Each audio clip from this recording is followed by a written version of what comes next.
सल्तनत कालीन शासन व्यवस्था। केंद्रीय प्रशासन का मुखिया सुल्तान, बलबन एवं अलाउद्दीन के समय अमीर प्रभावहीन हो गए। अमीरों का महत्व चरमोत्कर्ष पर था। लोदी वंश के शासनकाल में सल्तनत काल में मंत्रिपरिषद की मजलिस-ए-खलवत कहा गया। मजलिस-ए-खास में मजलिस-ए-खलवत की बैठक होती थी। बार-ए-खास, इसमें सुल्तान सभी दरबारियों, खानों, अमीरों, मालिकों और अन्य रईसों को बुलाता था। बार-ए-आजम, सुल्तान राज्य के कार्यों का अधिकांश भाग पूरा करता था। मंत्री एवं उससे संबंधित विभाग। वजीर प्रधानमंत्री राजस्व विभाग का प्रमुख। मुशर्रिफ-ए-मुमालिक, प्रांतों एवं अन्य विभागों से प्राप्त आय एवं व्यय का लेखा-जोखा। मजमू-आदर, उधार दिए गए धन का हिसाब रखना। खजीन, कोषाध्यक्ष। आरिज-ए-मुमालिक, दीवान-ए-अर्ज अथवा सैन्य विभाग का प्रमुख। सद्र-उस-सुदूर, धर्म विभाग एवं दान विभाग का प्रमुख। काजी-उल-कजात, सुल्तान के बाद न्याय का सर्वोच्च अधिकारी।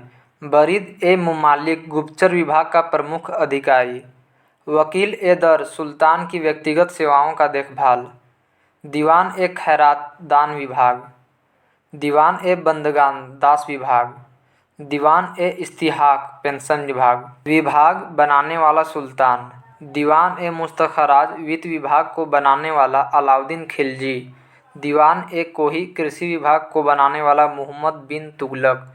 दीवान-ए-अर्ज, सैन्य विभाग को बनाने वाला बलबन। दीवान-ए-बंदरगान को बनाने वाला फिरोज शाह तुगलक। दीवान-ए-खैरात को बनाने वाला फिरोज शाह तुगलक। दीवान-ए-इस्तिहाक को बनाने वाला फिरोज शाह तुगलक। सल्तनत काल में दीवान-ए-रियासत धार्मिक मामलों, पवित्र स्थानों तथा योग्य विद्वानों और धर्मपरायण लोगों को वजीफा देता था। इसका अध्यक्ष प्रमुख सदर होता था, जो साधारणतः प्रधान काजी होता था। यह न्याय विभाग का भी अध्यक्ष होता था। दीवान-ए-इंसान नामक विभाग राज्य के पत्राचार से संबंध रखता था। साम्राज्य के विभिन्न भागों में चल रही गतिविधियों की पूर्ण जानकारी के लिए दूतों की नियुक्ति की जाती थी। ये दूत बरीद कहलाते थे। शासक के सबसे ज़्यादा विश्वासपात्र लोग ही मुख्य बरीद के पद पर नियुक्त किए जाते थे। लोक निर्माण विभाग की स्थापना फिरोज तुगलक ने की थी। यह विभाग नहरों तथा सार्वजनिक भवनों का निर्माण करता था। सल्तनत अनेक प्रांतों में बटा हुआ था, जिसे इक्ता या सूबा कहा जाता था। यहाँ का शासन नायब या वली या मुफ्ती द्वारा होता था। इक्तिकाओं को सिक्कों जिलों में विभाजित किया गया था, जहाँ का प्रमुख अधिकारी सिकदार होता था, जो एक सैनिक अधिकारी था। राजस्व कर व्यवस्था। उस्र, मुसलमानों से लिया जाने वाला भूमि कर। खराज, गैर मुसलमानों से लिया जाने वाला भूमि कर। जकात, मुसलमानों पर धार्मिक कर, संपत्ति का 40वां हिस्सा।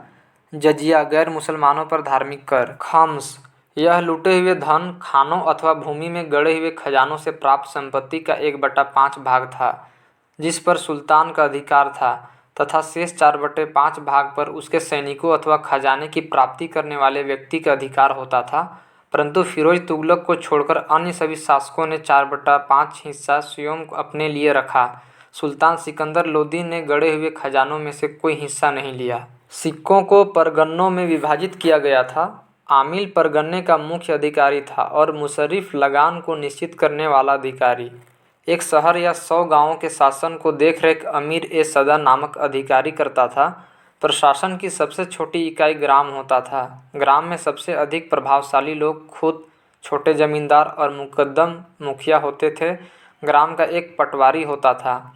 सुल्तान की स्थायी सेना को खासखेल नाम दिया गया था। मंगोल सेना के वर्गीकरण की दशमलव प्रणाली को सल्तनत कालीन सैन्य व्यवस्था के आधार पर बनाया गया था।